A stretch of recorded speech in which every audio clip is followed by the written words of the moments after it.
Assalamualaikum warahmatullahi wabarakatuh. Saya Mohzaini, calon guru penggerak angkatan 7 dari SDN Kalianget Timur 10 Kabupaten Sumeneb. Kali ini akan menyajikan demonstrasi kontekstual modul 1.4 budaya positif. Berikut adalah fasilitator saya, Bapak Agus Nurjito, dan pengajar praktek saya, Bapak Muhammad Nasimi, yang selalu mendampingi dan membimbing saya berkegiatan di pendidikan guru penggerak ini. Restitusi merupakan proses menciptakan kondisi bagi murid untuk memperbaiki kesalahan mereka, sehingga mereka bisa kembali pada kelompok mereka dengan karakter yang lebih kuat. Restitusi juga merupakan proses kolaboratif yang mengajarkan murid mencari solusi atas masalah mereka dan membantu murid berpikir tentang orang seperti apa yang mereka inginkan dan bagaimana mereka harus memperlakukan orang lain. Selanjutnya adalah segitiga restitusi. Segitiga restitusi merupakan tahapan untuk memudahkan para guru dan orang tua dalam melakukan proses untuk menyiapkan anak melakukan restitusi. Diane Goshen, Restructuring School Discipline 2001. Dalam segitiga restitusi terdapat 3 tahapan. Yang pertama adalah menstabilkan identitas. Pada tahap ini, mengubah identitas anak dari orang yang gagal karena melakukan kesalahan menjadi orang yang sukses. Tahap yang kedua adalah validasi tindakan yang salah. Pada tahap ini, setiap tindakan kita dilakukan dengan satu tujuan, yaitu memenuhi kebutuhan dasar. Kalau kita memahami kebutuhan dasar apa yang mendasari tindakan, maka kita akan menemukan cara paling efektif untuk memenuhi kebutuhan tersebut. Tahap yang ketiga adalah menanyakan keyakinan, di mana kita menghubungkan dengan nilai-nilai yang dipercaya dan berpindah menjadi orang yang diinginkan. Selanjutnya saya akan sajikan contoh kasus yang terjadi di sekolah, di mana penanganannya dilakukan dengan pendekatan segitiga restitusi.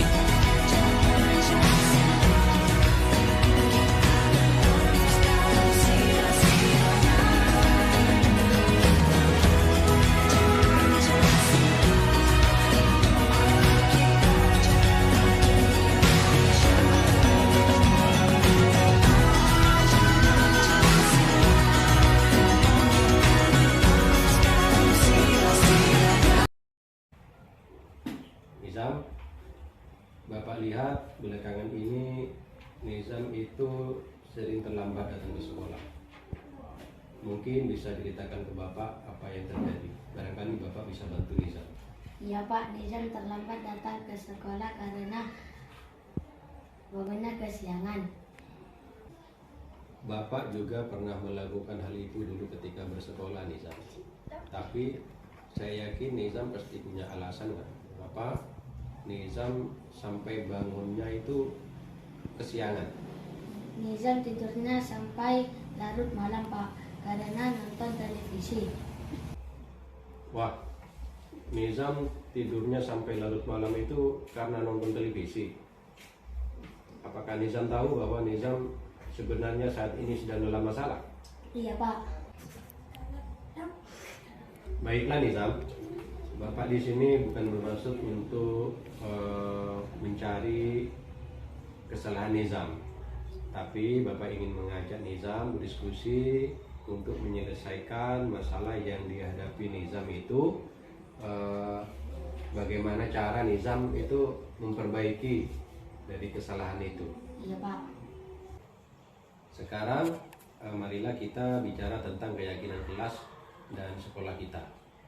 Apa yang kita percaya dari keyakinan kelas dan sekolah kita itu, dan bagian mana yang perlu Nizam benahi dari keyakinan kelas dan sekolah kita itu. Kita harus disiplin dengan tepat waktu ke sekolah Pak. Jadi Nizam masih ingat dengan apa yang menjadi keyakinan kelas dan sekolah kita. Dan marilah mulai hari ini kita melaksanakan ya apa yang menjadi keyakinan kelas dan sekolah kita itu dengan penuh tanggung jawab. Bapak harap Nizam itu bisa menjadi lebih baik ke depannya. Baik Pak. Nizam bisa kembali beristirahat dengan teman-temannya lagi. Ya Pak, terima kasih. Alhamdulillah saya dapat menyelesaikan masalah saya sendiri. Terima kasih Pak Saini. Selanjutnya saya akan sajikan contoh kasus yang terjadi di sekolah, di mana penanganannya dilakukan dengan pendekatan segitiga restitusi.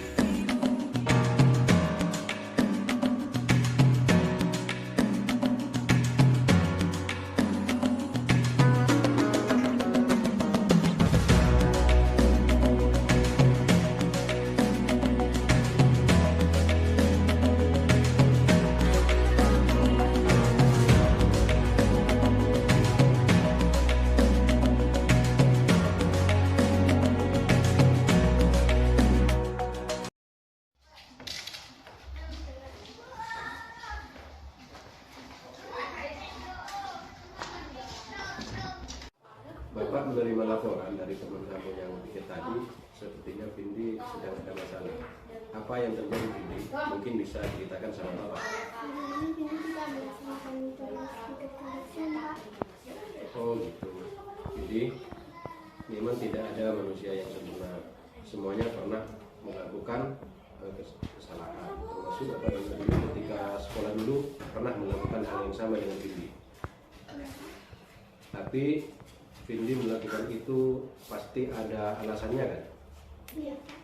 Hari ini di rumah lagi ada acara ulang tahun Adi. Ini membantu ibu menyiapkan acara itu. Jadinya Vindi habis kelar juga sekolah dan tidak ikut hari. Ya, Vindi, membantu ibu adalah sebuah pekerjaan dan tugas yang mulia. Ya, tapi Vindi itu harus bisa mengatur waktunya dengan baik.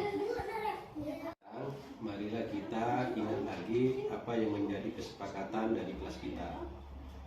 Vindi, bagian mana yang perlu dibenahi dari keyakinan kelas kita itu? Melaksanakan tugas kita. Baiklah Vindi, jadi marilah mulai sekarang kita melaksanakan dengan penuh tanggung jawab apa yang menjadi kesepakatan kelas kita.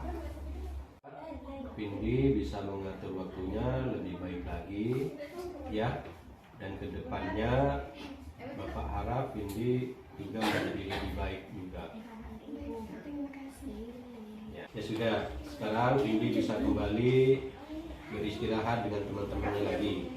Alhamdulillah dengan segitiga restitusi saya bisa memperbaiki kesalahan diri sendiri. Terima kasih, Pak. Demikian sudah saya sajikan demonstrasi kontekstual dari modul 1.4 Budaya Positif. Terima kasih. Wassalamualaikum warahmatullahi wabarakatuh. Salam guru penggerak.